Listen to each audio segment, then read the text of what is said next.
And we're live. Hello, everyone. I'm back from sunny Barbados, back to the Baltic chill of the UK. Brought the sun with me, but temperature's a bit different. So welcome to our weekly expose. So we're going to be doing this every Friday at 5 p.m. across various platforms. So join us on Facebook, LinkedIn, and YouTube. We're a property development company that run a number of award-winning businesses in the service-based sector as well, architectural practices, surveying practices, property management companies, and property development and investment companies. So if you haven't joined us before, welcome. It's very much an open forum in terms of a Q&A, so keep your questions coming in as and when. And let's kick things off. So we've actually just every month we do a monthly boardroom session with XP Property, where we have circa 10 mentees, I guess, part of a roundtable boardroom group. And today was that time of the month, basically. So we've just got off the phone with some budding property investors and developers, sharing value, sharing knowledge, sharing contacts, sharing ideas. And we are opening a second boardroom session. So if there is anyone that's interested in joining our boardroom groups, where we gather together for 3 or 4 hours once every month to discuss deal analysis, hot seat business clinic ideas, run through opportunities, shared contacts, shared knowledge, do get in touch. I'm going to put the link to the webpage in the comments. Hopefully that gets spread across Facebook and YouTube and Instagram. I don't know if it does or not, but if you want the link, then message us and we can send it to you outside of this. Anything else you want to share, Jack, on the monthly boardroom sessions? No, I would like to add, we actually talked about property education and I've had a lot of messages recently on Instagram asking where to skill up and learn about property development. And it was a really interesting conversation, actually. We were talking about those big educational bodies out there that were really big when Ben and I met. And I find that those companies are predominantly sales companies. And it's nice to see a transition that it's moving from sales companies that aren't actually developing that much through to professional outfits, professional people in professional property, which we like to classify ourselves within that sort of bracket. So if there's anyone out there looking for education, definitely do your due diligence. And one really quick thing that I would normally do if it's educational is who is talking to you, and are they doing more development than they are sales in training, is a good sign, because there's a lot of sales companies out there that do way more sales in education, but they're not actually doing that much behind closed doors. So definitely check on that. But we are massive advocates of the boardroom style, because you can go into the details, you can look at deals, you can deep dive, you can hot seat specific topics in specific areas. And Ben and I have always been lovers of splitting property and property investment and property development businesses into 2 categories: the project, so property, or business, which is shown in front of the screen. So we split those 2 up, and those are all the areas that you need to think about. You don't necessarily need to be doing all of them yourself, but you need to think about that as part of your 5 to 10 year goals, and then work backwards with who's responsible for those items and areas. So Ben and I have an organisation chart. We're happy to share that, of what Ben oversees and what I oversee. When we started, Ben and I did everything. We've obviously now grown to a team across the businesses of 27 people, and you can only do the recruitment once you have that plan for who sits where. So that's one thing that we enjoy pushing forward. Yeah, I think that's sort of fundamental, actually. When we first started the businesses, or the development business, there was very much a project by project view, and we soon realized within a couple of years of running that business that we had kind of lost sight of what the business is as a whole and what direction the business is going. So it's very easy to start looking at each project on a project by project basis, but not having an overarching business strategy behind that. And that's where all of these 5 functions come in: so marketing, sales, operations, finance, and talent. And that's the sort of thing that we run through in our boardroom sessions. So looking at what we've achieved in the previous month, and then looking ahead at what goals we want to aim for and set ourselves for the next month. So if you're interested, do email us. We can send through details, or visit xpproperty.co.uk ep5.com/boardroom-groups, and you can find details of it there as well. Good, cool. On to the next point. Everyone always says what comes first, the money or the deal. It's a bit of a chicken and egg, and we've shared this before on our socials. In our opinion, you always need to be looking for both. A great deal does get funded, but it's difficult to fund a development company and get deals turned around quickly if you haven't got those existing relationships. But this week we closed and agreed a new investment with an existing investor for 100,000.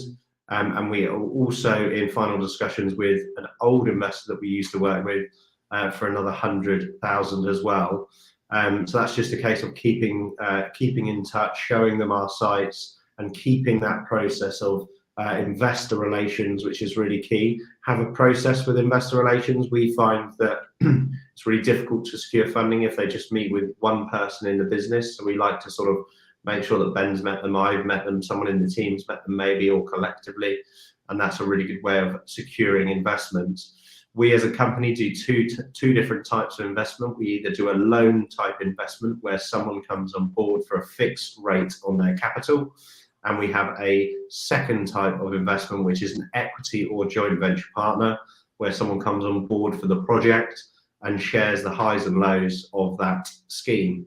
And that's pretty much it on investment. We've had quite a strong loan investment week this week, and we've got a few things coming up this year, project-wise, that we're looking to fund.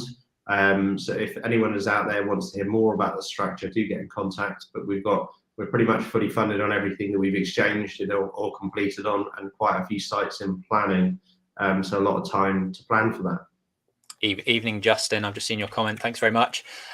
We touched on it, or you touched on it just a minute ago, Jack. Do you want to, it's probably a worthwhile exercise just talking a little bit about this org chart and how we've structured our businesses. Obviously, this is not tax advice. Seek your own advice from your own accountants, but this structure works for us. And yeah, we can go into a bit of detail as to why. So the way that our business is split is we fundamentally have two different holding companies, which sit at the top of all of our projects and SPVs. When we want to buy, build and sell something, it goes into XP Property, which is technically our trading business. All of our salaries and all of our costs, our office rent, whatever it may be, comes out of our trading company. Everything we buy, build and hold goes into our holding XP Estates business. So that's hopefully growing as a portfolio with all the stock that we keep, which is quite a lot recently, 14 flats in Abingdon, HMOs, the social portfolio, etc., which we buy, build and hold. And then above that, we have a top group co, which feeds into our top company. And then we have, Ben and I have our own limited company above that, which ensures that if, I'm trying to get a mortgage or Ben wants to buy a new Tesla, he can sort of control what payments are coming out of his company, different to myself. So a lot of directorship, when you're partnering with someone, you have to sort of mirror what they're doing in the company in terms of dividends, salaries, etc. But that gives us personally and sort of for our families a bit more control of what's going out the top company. It's a little bit, I don't know what the phrase is, ready for the future, because I think Ben and I are probably the least paid developers that I know. So we're obviously setting up to protect the future, but more importantly, getting on protection. Any equity joint venture partners that we work with go in a special purchase vehicle, which is a new limited company with a new bank account specifically opened up to do one project together.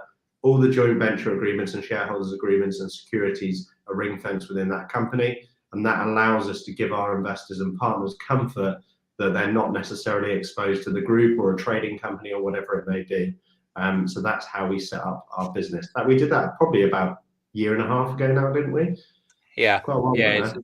I think we did, most people will go into a 50-50 joint venture or a business structure with their personal names as the main shareholders. I think, having gone through a couple of years working together where, like Jack says, we might want different things out of the business in terms of dividend takings and share and drawings from the businesses. So having a top co each that we can feed those funds into and then give us flexibility with those top companies made absolute sense. So again, speak to your own accountants, but that structure is working for us, and that's how we see ourselves kind of growing and scaling into that structure. Cool. So we've got a bit of progress update to show you on our 2 new builds in Sunset Court. I mean, for the whole scheme, to be honest, it's a 6-unit scheme. If you haven't been following us, it's an office conversion, which is this section at the back. I'll turn that music off. It's really, really noisy.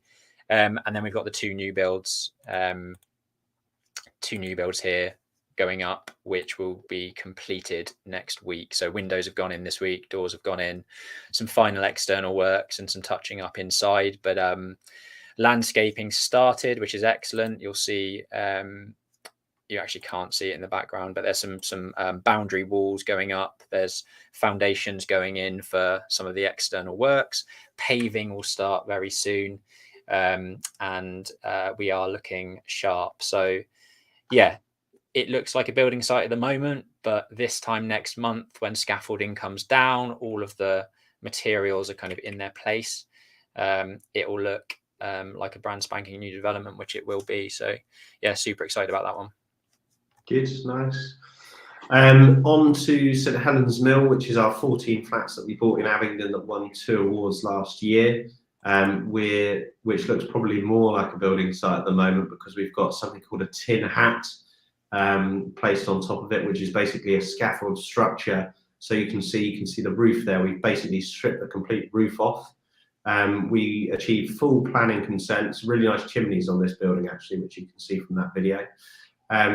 So we achieved full planning consent to convert the top flat into a 4-bedroom, 4-bathroom HMO, which is a shared house, basically a massive flat. But the rent roll and the yield we'll get on that is really, really strong. And the permission is, you can see there, that walk-through, that's a cut in the roof for a dormer. We've got planning consent for 6 of those. And Richard, our builder, has done extremely well to get 4 massive A-frame steels into that building, as well as 2 floor steels that have gone in. So we're well underway with the top flat, as you can see. And it's going to be a really nice flat. It's huge. The building in itself is 6,500 square feet. So that scaffold structure is huge. And our HMO portfolio that we own in Central Suites and also in XP is in Abingdon. So we're really familiar with that market. So we're really excited to see that just sort of cracking on, and we really want to get that boarded up, water and wind tight, so that we can start whacking that rent in and get a really good valuation to refinance that.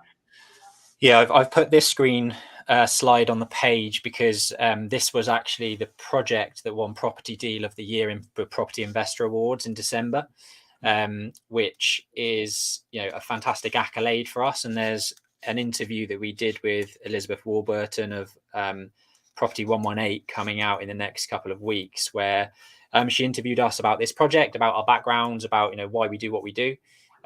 So do keep a lookout for that. And like Jack says, yeah, they're making good headway. Those steels are pretty big, but it opened up the space internally to allow us to get better flexibility with the internal layout. So lots of work to do, but the shell should be completed by the next month, and then we've got some internal fit out work to do. So Jason, you've just messaged, I've just seen that. So do you want me to read it out and you can answer, Ben? So thanks, Jason.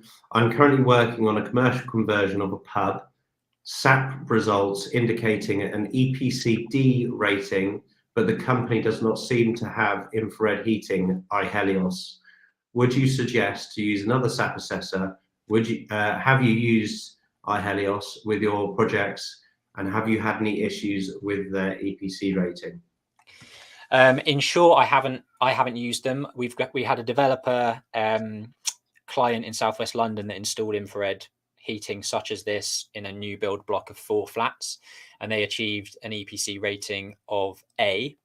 However, they had a series of PV panels on the roof, They had extra high levels of thermal efficiencies because it was a new build, so lots of insulation within the walls, floors, and ceilings, low air tightness, all that good stuff that goes to the sort of fabric first efficiency rating. Now, I don't know what you've got, Jason. I'd be interested to understand what else you've got in the scheme, because any form of electric heating, whether it's infrared or electric boilers or air source heat pumps, when you're utilizing electric as the input for your heating, it's always going to perform badly with a SAP and EPC rating. I don't know the wider picture of what this, what this project is. The SAP software that your SAP assessor uses should have infrared heating as an option, and whatever figures there are within that SAP software will be pulling out the correct output. So I don't know, if you've got any other ways that you're improving the thermal efficiency, or you are adding any other forms of renewable energy, then that's always going to help your EPC rating and your SAP assessment. But fundamentally, just installing infrared heating like this shouldn't improve your SAP rating, if that was the understanding when you installed them. So obviously, as an investment, as a development, you kind of want to be getting to the level of about a C, an EPC C rating, because anyone that's buying your flats as an investment will then be able to rent it out legally. So at the moment, I do believe the EPC rating needs to be at least an E, but the government are changing it to at least an EPC of a C in order for you to rent out properties in the future. So it is important that you kind of you take a look at that and try and improve it to at least a C. Justin says, I've used them, bad experience with them as a company. Beware, infrared gets the same EC points as convection heaters, e.g. not very good. Yeah, so if Jason, if you were installing these thinking that they were improving your SAP assessment, it's an electric heating source. It's always going to perform badly from a SAP assessment perspective.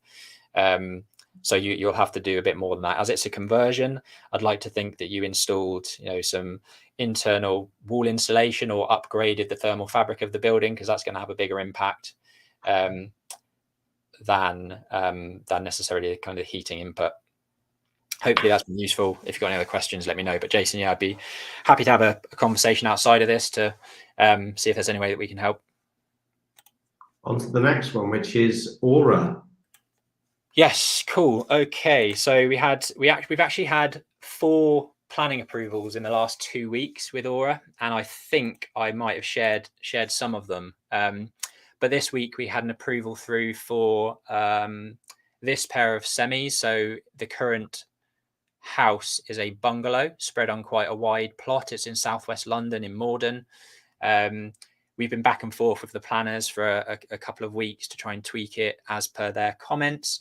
But this week, Monday, we had the planning approval come through. So really excited client. We're excited to get it moving. We've also done some CGI. So that was the front elevation. This is the rear elevation. So we've got some nice recessed balconies. That top suite is kind of a master suite. Great opportunity for the homeowner, who is basically a young guy that's been following us on social media for a long time, watches a lot of our stuff. Him and his family own the property with his parents, I believe. They're going to be knocking it down. The parents are taking one side, he's taking the other side. This is a fantastic way of adding value to the existing property, getting on the property ladder, and having kind of multi-generational living on one site. So yeah, super excited to get that one moving. Due to start works kind of Q2, Q3 later, basically in the summer, once we've gone through the detailed design and the tender process. So yeah, super happy to get that one over the line. Good, nice. This one's for me and anyone out there buying sites or sourcing sites or acquiring sites. I think for the first time in a long time, we've actually had to really review the offers that we had out. We had quite a big site, 22 flats that we were buying in Oxfordshire. The bid went through in sort of September, maybe October time, was accepted in October, November, and we've been working through the legal process for that. The issue we're finding is all of these metrics that we work off are a gross development value. The biggest impact driver for a deal, I normally say, The only three things that can really change are, recently anyway, the purchase price, the development costs, and the GDV. The GDV is the most important because it's the biggest figure. So if it's 10% discrepancy, that is the biggest swing that you will see across the board. If your build costs go up 10%, it's not going to have the same impact and kill the deal, which is why there's probably, we've been pretty proficient at delivering deals when construction costs were going a bit crazy. But recently we're finding that GDVs are very shaky because the market's turned, and for anyone out there, and I'd be keen to know what month you think it turned, but I think sort of around September it turned from a seller's market to a buyer's market. I was at a talk yesterday evening at Titans, hosted by Manny and Romy Chopra, and one of the presenters was the MD of JMP, and he said that it's 100% a buyer's market at the moment. What that means for us as developers, when that gross development value or the exit values get shaky, that's really risky. And we've actually had to really stress test our offers and double check our schemes. And as a result, we've had to remove our prerequisite offer with this particular seller for the 22 flats, explain why we were changing our offer, which took going to 9 estate agents, 5 eventually came back, blended value per square foot went back to the seller. And we told them that the market, well, in my opinion, what an agent values something at, what a red book surveyor isn't necessarily always market value. We tend to break those expectations once we do get to the back end. We have had quite a buoyant market for 5 years since we set up XP. But what I would certainly suggest you do with all of your deals that you're running through, I've heard that the construction costs, looking at certain metrics that you might be looking, whether it's BCIS or other building metrics, you can sort of see that build costs are going to start to steady. They're not going to go down. Nothing will ever go down in construction. You might be able to quote me on that if it does, but that'd be a nice day. But certainly seeing end values become a bit shaky. So re-review, see if you can de-risk the deal. So what we have proposed, because our intentions are to give the best value to the seller, but protect our business and protect our partners. We've reviewed our offer, but we will pay them a deferred payment if we get planning consent for new build on the site, taking it up to anywhere up to 35 flats. So just to sort of sound check anyone out there, I don't know if anyone's bidding on something or has bid on something, and you're feeling a little bit concerned about end values, don't be afraid to protect your business. Remember that your business is probably the most important thing, and there will be other deals out there. And also, once you do review your price, that's not to say that it won't get accepted. So stand firm on your metrics, your numbers, and your model and your returns, and that way you'll be able to build a sustainable business. So this week, we re-offered on that site. Who knows what's going to happen? We'll probably hear maybe by the end of today, probably early next week. But we will see if that fell right. We've obviously got costs that we've thrown at this site. We're fully through conveyancing. We've done full report and title. We've got equity investor lined up. We've got first charge lender lined up. But we're not going to take unsurmountable risk when the GDV is 12% average below what we originally were proposing with the seller and moving our numbers forward with. That's just too much risk for us. So interested to know, comment below and send us a message if you're seeing anything in the market with regards to offers. I heard a lot of the event yesterday that there are a few more deals out there and people sort of sitting pretty to buy well, which we found good deals in a tough market, but we're even more excited to find good deals in a bad market. So I'd be keen to hear if anyone's feeling the same in the market and what other people are doing. Good stuff. Cool. So this week we finalized and had our investment partner kind of place the deposit with one of our latest schemes, which is our West Drayton scheme, or Useley. It's on the High Street in Useley near West Drayton. And we've got the bank on board to start the process in terms of valuation, surveying, legal work, all that sort of stuff. And we're due to complete at the beginning of March. So this is the site here. We've got a little bit of a car park to the rear. This whole sort of building. Can you see my mouse actually? Yeah. Yeah, cool. Okay, so yeah, this whole kind of section here is what we are buying. Thought it might be worthwhile kind of just quickly having a look at what we've proposed for the scheme. So it's a sort of previous chapel that was converted to an office. There are 2 retail spaces at ground floor level here and here, access through the car park. And this section on the right hand side is all office space. What we've proposed is just to maintain a small element of commercial off the high street, so there's no complete loss of commercial space. We're still retaining some Class C commercial space, which hopefully appeases the planners. There's a secondary entrance to the right hand side of the building here, and then we've basically converted the office space into 2 flats, a 2-bed 4-person to the rear here, and a studio flat here. Upper level, basically all of this space here is currently part of the office unit.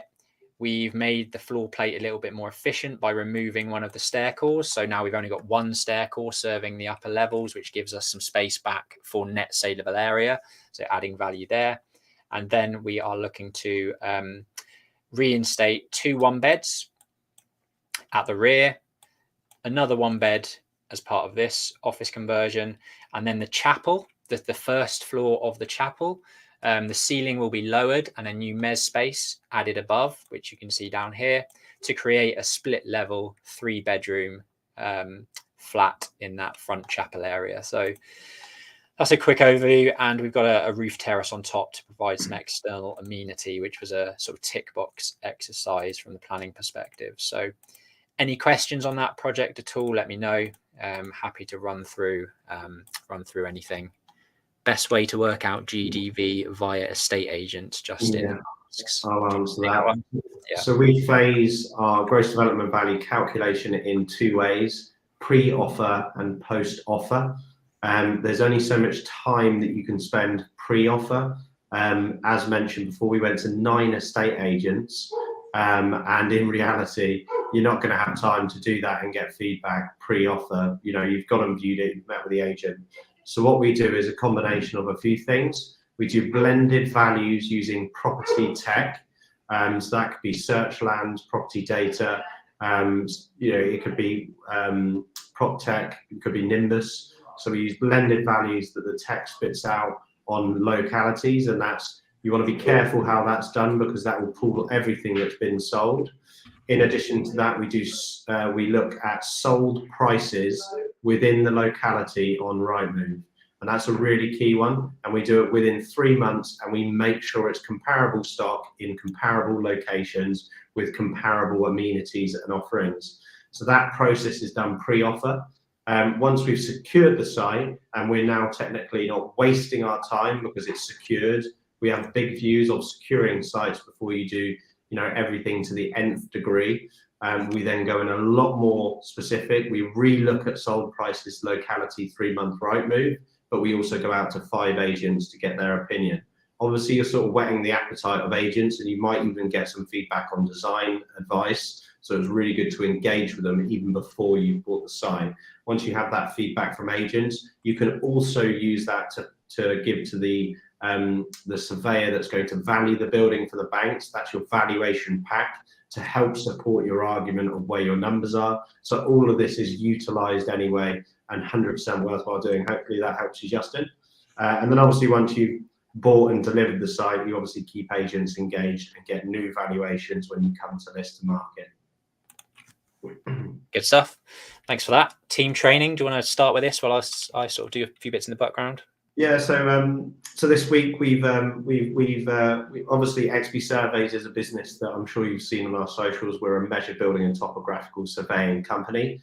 We've got a few things that we do completely unique to the market. So automated online quotation tool, which is no one else is doing for both topographical and measure building surveys. But we also have some back-end tech, and we also have some outsourced resources to help speed up our turnaround times. So it's a really scalable, high-quality model. Ben's just pretending he's one of our clients, which might be architects, developers, homeowners, you know, large commercial offices, commercial agents, whatever it may be. And we've been evidently working on all of our tech and our team, but this week we've had a heavy week of training. So this is all of our team working on the new softwares, drone usage. So we're getting our team subscribed and educated in how to use drones. We know that that is the way forward for specifically roof surveys and things like that, which are normally difficult to get to, as you can see on Ben's screen there. But we've had a heavy week of training, and that is because we've really caught up with our turnaround time. So if anyone's looking for a survey to be done now, get in contact. We'll promise you a double quick turnaround time. Won't give you a day's yet. I'll let Heather in the office give you an exact amount of turnaround time. But yeah, we've caught up on our turnaround times, and we believe we're one of the quickest in the industry. So we've put the team onto a bit of training, which is obviously very key to make sure we're at the forefront of any changes and new tech that's coming into the industry, which it is forever changing. And there's so much smart stuff that you can be using now, which is obviously different to what was, the old total station that's shooting one measurement at a time. Yeah, I mean, the image that I'm sort of hovering over now, that's a Trimble X7 laser scanner. Those pieces of kit are sort of 40 grand plus. They measure about a million points per second, essentially creating a 3D point cloud data set that we then turn into 3D models, 2D models, topographical information, measured building surveys, super fast on site. Our guys could do two, 3 or 4 bedroom houses in a day, whereas the previous piece of kit, a total station and a disto and various things like this one here, our surveyor might have been on site for 6-7 hours doing a 3 or 4 bedroom house. So we've got the capacity to really to ramp up our output. So like Jack says, if you've got any surveys that you're looking to undertake in the next couple of weeks, do get in touch and we'll sort you out.